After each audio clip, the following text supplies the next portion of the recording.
देखिए लेप बाइंडिंग जो होता है इसमें पैरेलल जो पाथ होते हैं समांतर पथों की संख्या किसके बराबर होती है? पोलों की संख्या के बराबर होती है, ठीक है ना। और स्थापित कहाँ की जाती है? आर्मेचर भाग पर स्थापित की जाती है। डीसी मशीन का कोई भी डीसी मशीन हो, जैसे कि आपका जनरेटर हो या फिर आपकी डीसी मोटर हो, उसके आर्मेचर पे हमेशा स्थापित की जाएगी। अब लेप बाइंडिंग जो होती है डीसी मशीन के किस पर्पज हेतु इसका यूज होता है? जहां ज्यादा मुझे करंट की आवश्यकता हो और कम वोल्टेज प्राप्त करनी हो, तो वहां पर ये लेप बाइंडिंग स्थापित की जाती है। सिंबल आप देख पा रहे हो कि यहाँ segment S1, S2, S3, S4, S5 इस तरह लिखा हुआ है। अब यहां देख रहे हो यहां आपका देख रहे हो ये कॉइल और दो कॉइल है कि नहीं। अब यहां और देख रहे हो, यहां से मैंने कुछ और निकाला है, यहां से कुछ और निकाला है, मतलब कॉइल का ही ये डॉट डॉट वो हिडन आपको दिखा रखा है। तो इस कॉइल के ऊपर दूसरी कॉइल क्या हो रही है? चढ़ रही है। इस कॉइल के ऊपर दूसरी कॉइल क्या हो रही है? चढ़ रही है, मतलब ओवरलैपिंग कर रही है। इसलिए जब ये ओवरलैपिंग कर रही है तो इस प्रकार की जो बाइंडिंग होती है इसको क्या कहते हैं? ओवरलैपिंग बाइंडिंग भी कहा जाता है। क्या कहते हैं इसको? Overlapping binding. जब ये ओवरलैपिंग बाइंडिंग कहा जाता है तो इस प्रकार की बाइंडिंग को एक और नाम समांतर बाइंडिंग, कौन सी बाइंडिंग कहते हैं इसको? समांतर बाइंडिंग या पैरेलल बाइंडिंग। तो ये भी आपका कई बार क्वेश्चन पूछा जाता है, लिखा हुआ है देखो, हाँ ये पैरेलल बाइंडिंग कहा जाता है। इस प्रकार की जो बाइंडिंग होती है जब यूज की जाती है तो कम्यूटेटर जो पिच होती है वो क्या होती है? +-1 इंटू फ्लेक्स, ठीक है ना। अब इस प्रकार की जब बाइंडिंग आर्मेचर विस्थापित की जाती है तो ब्रशों की संख्या जो होती है वो समांतर पथों की क्या होती है? बराबर रखी जाती है। जैसे कि जस्ट इमेज करो, A बराबर P की स्थिति है। जब A बराबर P की स्थिति समांतर पथों की संख्या 2 है तो ब्रश भी कितनी होंगी? यहाँ पर 2 होंगी। तो ध्यान रख लेना, ब्रश और समांतर पथों की संख्या यहाँ पर क्या होती है? बराबर होती है। जितने पोल होंगे उतने समांतर पथ होंगे, उतने समांतर पथ होंगे उतने ही पोल होंगे, उतने ही ब्रशों की संख्या होगी। तो एक इंजीनियर अगर डीसी मशीन को देखता है कहीं भी और किसी भी जगह, तो वहां ब्रश 2 से ज्यादा दिखता है तो डेफिनेटली उसके आर्मेचर पे कौन सी बाइंडिंग कर रखी होगी? लेप बाइंडिंग, ठीक है ना। लेप बाइंडिंग में समांतर पथों की संख्या पोलों की संख्या क्या होती है? बराबर होती है। स्थापित कहां की जाती है? आर्मेचर भाग पर। इस प्रकार की बाइंडिंग जो होती है अधिक धारा व कम वोल्टेज के लिए आवश्यकता होती है। इस प्रकार की बाइंडिंग का सिंबल देख सकते हो, एक कॉइल दो कॉइल, और इस कॉइल पर नेक्स्ट जो कॉइल होती है वो चढ़ी हुई होती है, ओवरलैपिंग की हुई होती है। इसलिए इस प्रकार की बाइंडिंग को पैरेलल बाइंडिंग भी कहा जाता है। इसमें कम्यूटेटर पिच क्या होते हैं? YC, कम्यूटेटर पिच को YC से व्यक्त करेंगे, +-1 गुणा फ्लेक्स। ब्रशों की संख्या समांतर पथों की क्या होती है? बराबर रखी जाती है। तो यहाँ इसमें देखना, ये इंपॉर्टेंट है आपका, सबसे ज्यादा इंपॉर्टेंट ये, ठीक है ना। एक इंपॉर्टेंट ये और एक आपका इंपॉर्टेंट ये क्वेश्चन आपके मोर टाइम्स क्या होते हैं? रिवाइज होते रहते हैं, ठीक है ना। उसके बाद आती है वेव बाइंडिंग। वेव बाइंडिंग जो होती है इसको तरंग बाउंड के नाम से भी जाना जाता है। इस प्रकार की बाइंडिंग कहाँ स्थापित की जाती है? ये भी कहाँ स्थापित की जाती है? आर्मेचर पर। कहाँ स्थापित की जाती है? और इस प्रकार की बाइंडिंग जब आर्मेचर पर यूज ली जाती है तो इसका मेन कार्य होता है कम करंट देना और अधिक वोल्टेज प्राप्त कराना। यह बाइंडिंग जो होती है सीरीज बाइंडिंग कहलाती है। जैसा कि आप देख पा रहे हो डायग्राम में, एक कॉइल दूसरी कॉइल, तो इस कॉइल का पहला सिरा, इस कॉइल का दूसरा, इस कॉइल का पहला सिरा, इस कॉइल का दूसरा, अरे कि नहीं, पहला दूसरा, पहला और दूसरा। तो कहने का मतलब है जहां आर्मेचर की जो स्लॉट्स हैं, खांचे हैं, उसमें इस प्रकार ये बाइंडिंग की जाती है, स्थापित की जाती है। इसलिए इसको सीरीज बाइंडिंग कहा जाता है। इस बाइंडिंग का उपयोग लेने पर ब्रशों की संख्या 2 रखी जाती है। कहने का मतलब वेव बाइंडिंग में जितने समांतर पथ होंगे उतने ही ब्रशों का उपयोग लिया जाएगा। अगर मैं डीसी मशीन के आर्मेचर को देखूं और उसमें 2 बाइंडिंग हो, सॉरी 2 आप लोगों की ब्रश हो, तो मैं बिना देखे उसको कह सकता हूं, मतलब देखकर ये कह सकता हूं, ब्रशों को देखकर ये कह सकता हूं उस पर बाइंडिंग कौन सी कर रखी है? Wave binding. समझ में आया? तो ये थी आपकी लेप बाइंडिंग और वेव बाइंडिंग। आपके रेलवे लोको टेक्नीशियन के जो पार्ट भी एग्जाम होगा या फिर और भी आपके मेट्रो वगैरह होगा, उसके लिए बहुत ही इंपॉर्टेंट क्या है? फैक्ट्स है, टॉपिक है आपका। तो नेक्स्ट बढ़ते हैं हम आगे की तरफ। देखें,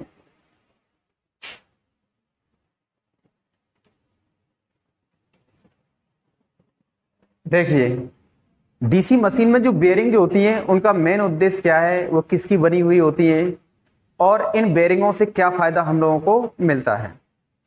ठीक है, तो बेयरिंग जानते हो क्या है? बेयरिंग एक धातु का टुकड़ा है और उस धातु के टुकड़े के माध्यम से किसी भी मशीन के, जैसे कि आपका डीसी मशीन है चाहे एसी मशीन है, उसके जो रोटेटिंग पार्ट होता है, उसका घूमने वाला भाग होता है, उसको क्या देता है, वो सरलता प्रदान करता है, जिससे क्या है वो आसानी से रोटेट कर जाए, आसानी से वो चलने लग जाए, आसानी से दौड़े, और उसके माध्यम से हम अच्छे से अच्छे क्या करें, आउटपुट प्राप्त कर सके। तो बेरिंग जो भाग है, सबसे पहले बात आती है किसका बना होता है, गन मेटल का। किसका बना होता है, गन मेटल धातु का। गन मेटल धातु जो होती है, सख्त धातु बोलते हैं इसको। इस प्रकार का गन मेटल जो होता है, इसका उपयोग आपके बंदूक हथियार वगैरह बनाने में इसका क्या होता है, सर्वाधिक उपयोग लिया जाता है। जितने भी तोप और हथियार वगैरह होते हैं, वहां पर गन मेटल का इस्तेमाल किया जाता है। ठीक है ना। तो इसको अगर याद रखना है तो किस किस का मिश्रण है, गम ताज टी। गम से क्या हो गया, गन मेटल, और इससे हो गया तांबा, जिंक और टिन। तो ध्यान रखना, एक गम ताज टी है, और वो गम ताज टी जो है आपका गन मेटल धातु के मिश्रण को इंडिकेट करेगा। ठीक है ना। तो किसका बना होता है, गन मेटल का। बेरिंग जो होती है, बेरिंग बताइए कहां स्थापित होती है, सबसे पहले ये बताए कहां होती है, आर्मेचर, आर्मेचर शाफ्ट पर। कहां पर स्थापित होती है, आर्मेचर शाफ्ट पर। और क्या है, जो आपकी छोटी मशीन होती है, छोटी मशीन बोले तो छोटी मशीन, जैसे छोटा जनरेटर, तो ये किस, बताओ ये जो बेरिंग होंगी कौन सी होंगी, और जो बड़ी मशीन है मतलब बड़ा जनरेटर, तो बेरिंग कौन सी होंगी। तो यहां से भी आपका सवाल बनता रहता है। छोटी मशीन जो होती है, छोटा जनरेटर जिसको बोल सकते हैं, इसमें जो उपयोग में जाने वाली बेरिंग को क्या कहते हैं अपन, बॉल बेरिंग। और यहां जो उपयोग में जाती है उसको बोलते हैं रोलर बेरिंग। कौन सी बेरिंग। तो कहने का मतलब है कि जो छोटा जनरेटर होता है उसमें जो बेरिंग उपयोग में ली जाती है बॉल बेरिंग होती है, और बड़ा जनरेटर होता है उसमें जो बेरिंग उपयोग में ली जाती है उसको क्या क्या बोलते हैं, रोलर बेरिंग कहा जाता है। अब आता है इसका मुख्य कार्य। क्या आता है इसका मुख्य कार्य,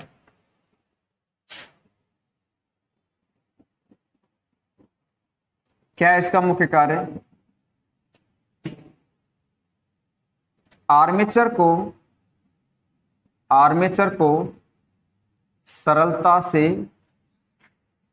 घूर्णन कराना, घूर्णन कराना, ये इसका क्या है, मेन उद्देश्य, मुख्य कार्य क्या है, ये है। तो बेरिंग जो होती है, तो आपका यहां से क्वेश्चन बनने वाला जो क्वेश्चन है वो आपका मोस्टली करके यही होता है, ये। ठीक है ना। तो बेरिंग क्या है, किसकी बनी होती है, गन मेटल धातु की बनी होती है। गन मेटल को तांबा, जिंक और टिन का मिश्रण होता है। स्थापित कहां होती है, आर्मेचर शाफ्ट पर। छोटी मशीन जो छोटा जनरेटर होता है उसमें बॉल बेरिंग उपयोग में ली जाती है, और बड़ी जो मशीन होती है बड़ा जनरेटर उसमें रोलर बेरिंग उपयोग में ली जाती है। बेरिंग का मेन उद्देश्य होता है आर्मेचर को सरलता से घूर्णन कराना। अब आपको पता है बेरिंग के अंदर ऐसा क्या होता है, इसके अंदर ल्यूब्रिकेंट या स्नेहक पदार्थ उपयोग में लिए जाते हैं, चिपचिपाहट वाले पदार्थ जैसे ग्रीस, मोबिल ऑयल, जिसके माध्यम से क्या होती है, ये सरलता पैदा करती है। तो उतारिए जल्दी से। देखो एक चीज और नोट करनी है यहां पर, जो आर्मेचर जो शाफ्ट होती है ना, आर्मेचर शाफ्ट को क्या देती है, आधार प्रदान करती है। आधार प्रदान करना, इट मींस फाउंडेशन देना। ठीक है ना। और बॉल बेरिंग एक और कर लेना यहां पर, बुश बेरिंग। कौन सी बेरिंग, बुश बेरिंग। इस बॉल बेरिंग या फिर बुश बेरिंग यहां पर उपयोग में ली जाती है। ठीक है ना। ऐसे बोल सकते हैं बॉल बेरिंग को ही बुश बेरिंग कहते हैं हम लोग। यो नेक्स्ट है आपका रोलर बेरिंग। तो ये आपकी बेरिंग। नेक्स्ट पार्ट लेते हैं आप। देखिए ब्रश, ये आप लोगों की वो ब्रश जिनके ऊपर हम चर्चा कर रहे हैं अभी के, ब्रश क्या होती हैं। देखें ये है ब्रश, जिन पे मैं ऐसे लगाया हुआ ना, ये दबा रहा हूं, ये वाला भाग, ठीक है। अब देख रहे हो यहां पर ये जो ब्रश होल्डर होता है, क्या होता है, ब्रश होल्डर आयताकार आकृति में होता है। ये भी देखो आयताकार आकृति में होता है, और ये होती है ब्रश, ये मैं दिखा रहा हूं आपको। अब ब्रश जो जुड़ी हुई होती है, आपको पता है, देखो इसके एक लीड होती है, और इस लीड को बोलते हैं पिग टेल, सुअर की पूंछ, क्या बोलते हैं, पिग टेल। अब यहां मैंने इस ब्रश को मैंने इस आयताकार आकृति वाले भाग में मैंने डाला। जब मैं इसको डाल रहा हूं और इधर की तरफ धक्का दे रहा हूं, तो यहां पर आप देख रहे हो ये है आपकी क्या, स्प्रिंग, क्या ये स्प्रिंग, और इन स्प्रिंग का इस पर लगता है दबाव, जिससे क्या है कि जैसे कि मेरा अभी देखो अंगूठा ऐसे सेट हो गया यहां पर, तो इसी तरीके से आपका जैसे कि ये आर्मेचर है, अरे ये वाला भाग है आपका, और इस वाले भाग पर ये आप देख रहे हैं कम्यूटेटर, इस वाले भाग पर ये क्या होती है, ये ब्रश ऐसे सेट हो जाती है, यहां पर ऐसे करके फिक्स कर दिया जाता है। अब ब्रश जो होती है क्या है, किसकी बनी होती है, तो देख लिया आपने ब्रश क्या है। ब्रश एक धातु का टुकड़ा है, और ये धातु चालक हो सकता है, कुचालक हो सकता है, अर्धचालक होता है। वो हमारी रिक्वायर्ड पर डिपेंड करता है, वो हमारी इच्छा के अनुसार डिपेंड करता है। तो मोस्टली करके इसमें जो उपयोग नहीं जाने वाला जो टुकड़ा होता है, या फिर बोल सकते हैं ब्रश धातु कॉपर की भी बनाई जा सकती है, ग्रेफाइट की भी बनाई जा सकती है, और कार्बन की भी बनाई जा सकती है, अर्थात इनका उपयोग लिया जा सकता है। ब्रश क्या काम कर रही है, क्या है इनका मेन मकसद, तो देखें जैसे कि ये कम्यूटेटर भाग है, इस भाग पर ईएमएफ पैदा होगा, ईएमएफ होगा, कम्यूटेटर एसी को डीसी में बदलेगा। अब ब्रश जैसे इस भाग पर लगेंगी, तो ये इस भाग पर ब्रश क्या करेंगे, एक सेगमेंटों को टच करते हुए चलेंगे, कैसे कि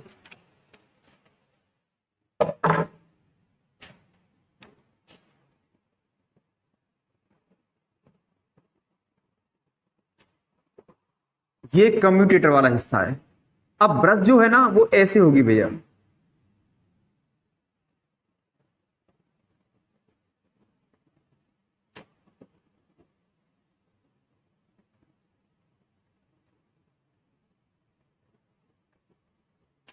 ये ब्रश और ये ब्रश, और ये क्या है आपके सेगमेंट, क्या है सेगमेंट,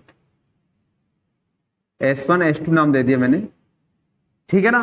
तो ब्रश जो होती है, अब मैंने अभी बता रहा था कि ये एक आयताकार जो भाग होता है, आयताकार भाग में सेट रहती है, ये भी ऐसे, और यहां इस तरीके से इसकी जो निकली हुई होती है, ये वाला भाग होता है।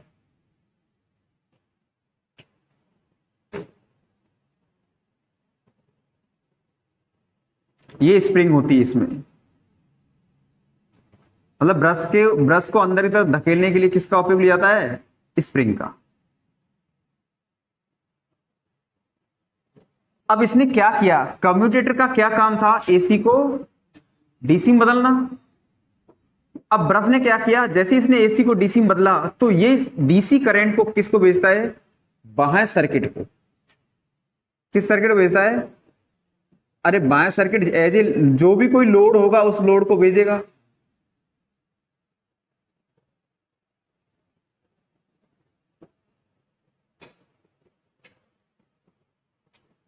तो ब्रश ने क्या काम किया कि जो कम्यूटेटर भाग था, उस कम्यूटेटर भाग से जो एसी डीसी में बदली, उस डीसी को ले जाकर वो बाह्य परपथ या एक्सटर्नल सर्किट, जिससे कोई कंज्यूमर जुड़ा हुआ है या कोई भी डिवाइस जुड़ी हुई है, उसके पास पहुंचाने में मदद करता है, ठीक है ना। तो अब बात आती है ब्रश। ब्रश किसका बना होता है, तो ये बना हो सकता है कॉपर का, ये बना हो सकता है कार्बन का, ये बना हो सकता है ग्रेफाइट का। कॉपर जो होता है वो ब्रश जो बहुत अच्छी क्वालिटी की मशीन होती है, अच्छी गुणवत्ता वाली होती है, बोल सकते जिनकी कीमत अच्छी होती है, जिन मशीनों में लॉसेस कम होते हैं, तो बोल सकते हैं वहां पर कॉपर धातु की ब्रश उपयोग में ली जाती है। नेक्स्ट है कार्बन धातु। कार्बन धातु का उपयोग लगभग सभी, एक बोल सकते हैं रफली जितनी भी डीसी मशीन जनरेटर होते हैं उनमें उपयोग लिया जाता है, क्योंकि कार्बन सस्ता होता है। कार्बन के बहुत सारे इसके फायदे होते हैं। इस प्रकार का कार्बन ज्यादा रेजिस्टेंस रखता है, सस्ता होता है, ज्यादा रेजिस्टेंस रखता है, अधिक टेम्परेचर मिलने पर ये क्या होता है, ज्यादा स्पार्क पैदा करने में सक्षम नहीं होता है, अर्थात अधिक टेम्परेचर मिलने पर अपने रेजिस्टेंस को कम करके करंट को पास होने देता है। और एक सबसे बड़ी खासियत ये होती है, कार्बन धातु खुद घिस जाएगा लेकिन दूसरे वाले को नहीं घिसने देगा। ऐसी बात नहीं है, आपको पता है ये तो ट्रूथ सत्य हो ही नहीं सकता कि अगर खुद घिस जाएगा दूसरे वाले को नहीं घिसेगा। थोड़ा बहुत तो इफेक्ट डालेगा लेकिन अदर मटेरियल की अपेक्षा कम से कम ये इफेक्ट देता है। उसके बाद में ग्रेफाइट। तो ग्रेफाइट भी जो होती है आप लोगों का, ये भी आपको पता है कि जो आप लोगों की पेंसिल जो होती है, पेंसिल की जो निब आती है वो ग्रेफाइट धातु की बनी होती है। वो भी पता है आपको किसकी तरह होती है, लगभग कार्बन जैसी दिखाई देती है कि नहीं। तो ये किस किस का बना हो सकता है, कॉपर का। अच्छी क्वालिटी की मशीन जो होती है उनमें कॉपर धातु, सभी मशीनों में सामान्यतः अधिकांश कार्बन धातु उपयोग ली जाती है। कुछ मशीनों में आवश्यकता अनुसार ग्रेफाइट की उपयोग ली जाती है। तो किसका बना हो सकता है, कॉपर का बना हो सकता है, कार्बन का और ग्रेफाइट का। चले भाई, ब्रश जो होती है आप लोगों की स्थापित कहां होती है, कहां स्थापित होती है, कम्यूटेटर कम्यूटेटर सेगमेंट के ऊपरी भाग पर, सेगमेंट के ऊपरी भाग पर स्पर्श करती है। कहां स्थापित, कम्यूटेटर सेगमेंट के ऊपरी भाग पर स्पर्श करती है, ठीक है ना। और जैसे कि अगर कोई भी ब्रश है कार्बन की बनी हुई है, किसकी बनी होती है, यदि ब्रश, सॉरी चल अभी बाद में नोट कराऊंगा, ब्रश का 1/3 भाग घिस जाने पर ना बदलें और 2/3 भाग घिस जाने पर क्या करें, बदल दें। तो ये भी आपका सवाल पूछ लिया जाता है। ब्रश जो होती है आप लोगों की कहां स्थापित होती है, मैंने कहा कम्यूटेटर सेगमेंट के ऊपरी भाग पर स्थापित स्पर्श करती हैं। तो स्थापित कहां, कम्यूटेटर सेगमेंट के ऊपरी भाग पर स्पर्श करती हुई एक आयताकार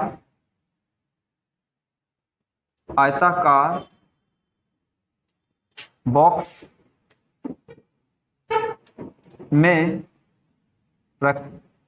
में स्थित होती हैं।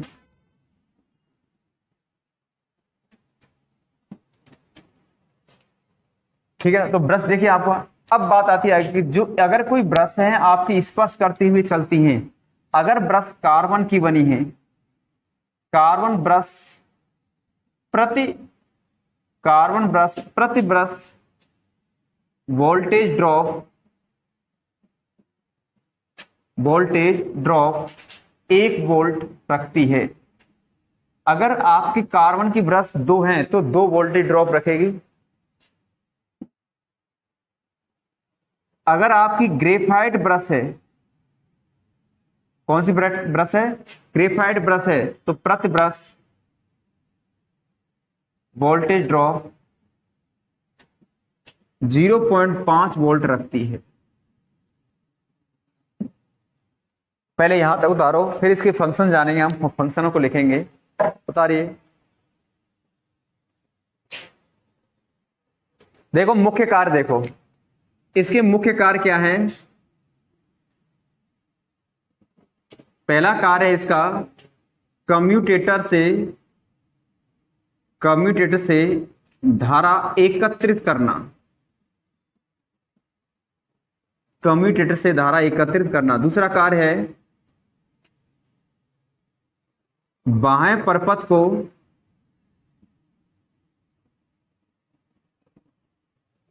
परपथ को धारा प्रदान करना, ठीक है ना। तो ये 2 कार्य हैं, दोनों कार्यों को क्या हो, नोट कीजिए।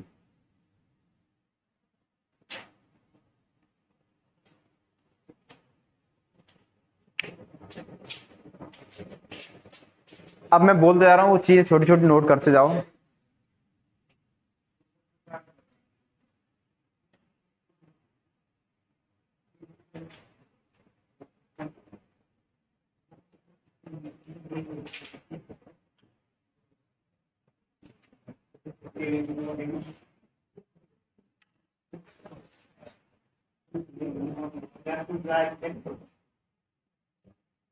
लिखते हैं, लिखे।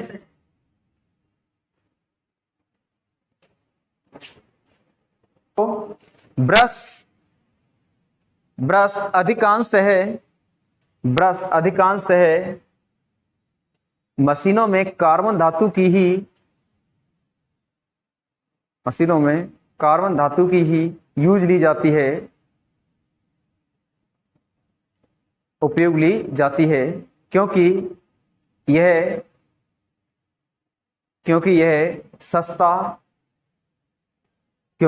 सस्ता, चीपली, आसानी से अवेलेबल, सस्ता, आसानी से उपलब्ध और इसकी विशेषताएं ज्यादा अच्छा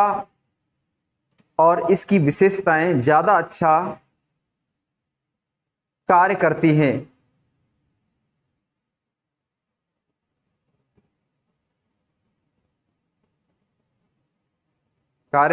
हैं। ज्यादा अच्छा कार्य करती हैं, जैसे यह स्वयं घिस जाता है, लेकिन कम्यूटेटर भाग को न के बराबर घिसने देता है।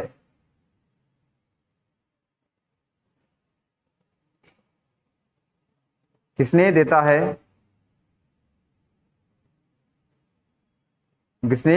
है। फिर लिखना है, यह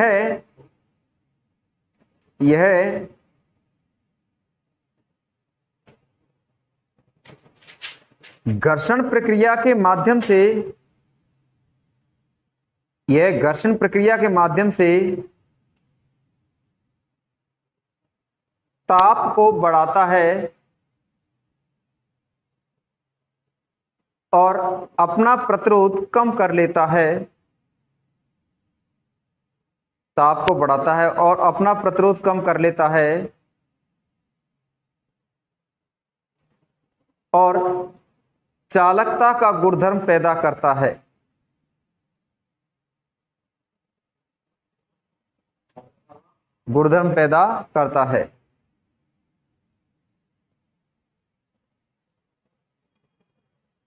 नेक्स्ट लिखना है, स्टेप बना के लिखते जाएं। कार्बन ब्रश की स्प्रिंग का दबाव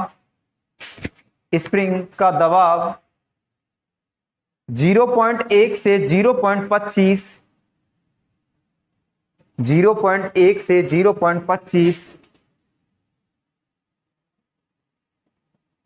किलोग्राम प्रति सेंटीमीटर स्क्वायर, 0.1 से 0.25 किलोग्राम प्रति सेंटीमीटर स्क्वायर तक रखा जाता है।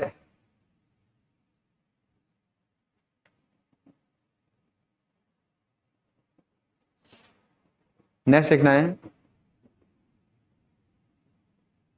कार्बन में बहने वाली विद्युत धारा क्षमता, कार्बन में बहने वाली विद्युत धारा क्षमता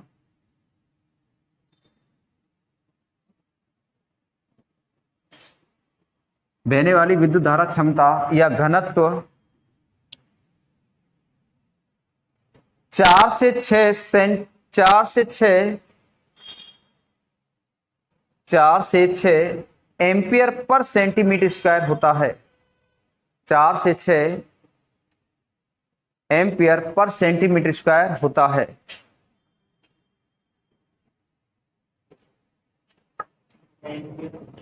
हाँ, क्योंकि जो धारा घनत्व होता है वो J बराबर क्या होता है, I/E। तो I का एम्पियर और ए का क्या हो जाएगा, एरिया। ठीक है, और इसके बाद कल नेक्स्ट क्लास को क्या रखेंगे, कंटिन्यू रखेंगे, और आज क्लास नेक्स्ट।